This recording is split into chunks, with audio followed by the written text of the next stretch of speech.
Hello guys, panibagong araw, panibagong vlog, araw ng Webis nga to. At ito ngayon, ginagawa ko kaya aga.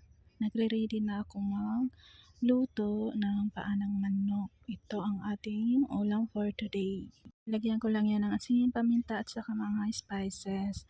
Habang isasalang ko nga to ay maglalaba ako. Ito't nakababad ako ng aking mga puti. Dahil may dalawang tuwalya nga na mabibigat, dito sinalang ko sa washing.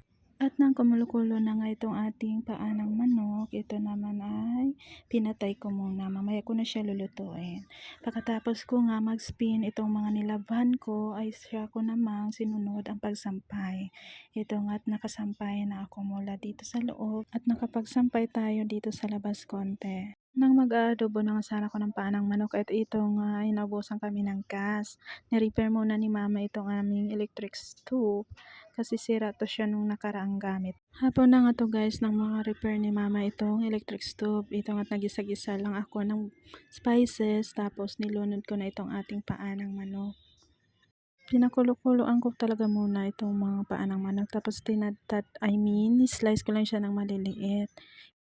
Tinimplahan ko lang ulit ng paminta at bitsin. Tapos itong kalamansi. Wala kasi akong suka, naubusan na ako guys. Ito 3 piraso yung nilagay ko. At nilagyan ko na rin ng toyo. Pakulo-kuloan ko nga lang yan guys hanggang sa makunti na lang yung tubig. At dahil may alaga nga tayo, hindi ko siya masyadong pina-dry na pagkaluto. Kinabukasan nga, ito'y nagre-ready ako ng carrots at patatas. Nabili ko lamang ito sa halagang 30 pesos. Dahil madami nga yung ating paanang manok na adobo kahapon, ito i-recycle na naman natin ng ulam. At nang mahugasan ko na nga itong gulay, ito'y aking slice lang siya ng paganyan. Bali, 2 patatas at 2 carrots nga itong nabili. Pagkatapos ko nga ma-slice itong mga gulay ay sinimulan ko na nga siyang iprito. Ito nga ay naglagay nga lang ako ng konting mantika tapos ang ating gulay. Sa mga oras na nga yan ay pinapabili ko na si mama ng maliit na tomato sauce. Ito nga brown ko ng konti itong ating gulay. Tinitimplahan ko nga siya ng konting asin, paminta. Ito nga ang nabili ni mama na tomato sauce.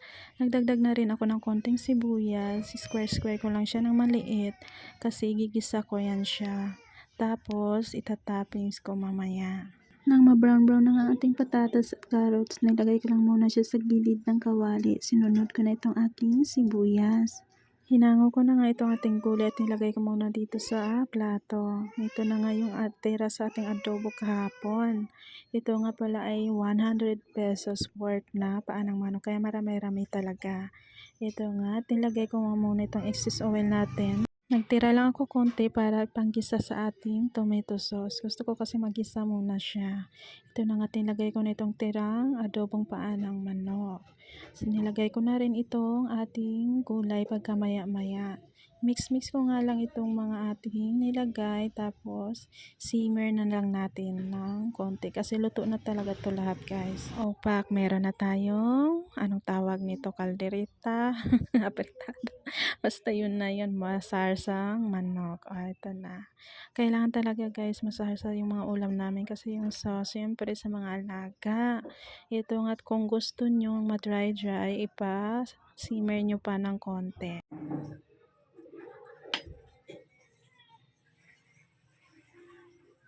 At ito na nga ang ating masarsang paanang manok. Ito nga kumain na nga kami ni mama. Tanghalian na yan siya guys hanggang hapunan namin na ulam. Oh, ayan, nakapatong na naman yung paa. Talent talaga nitong mama ko guys. Pag sasabihin kong makain na tayo, hindi pa yan tatayo hanggat hindi nakalapag lahat sa mesa. O, diba? Pero hinayaan ko lang yan. Basta hindi lang talaga ako busy. Kaya din ba guys, mahilig din ba kayo sa masarsa na ulam? O siya, hanggang dito na lamang ating video. Maraming salamat sa panonood. Hanggang sa susunod.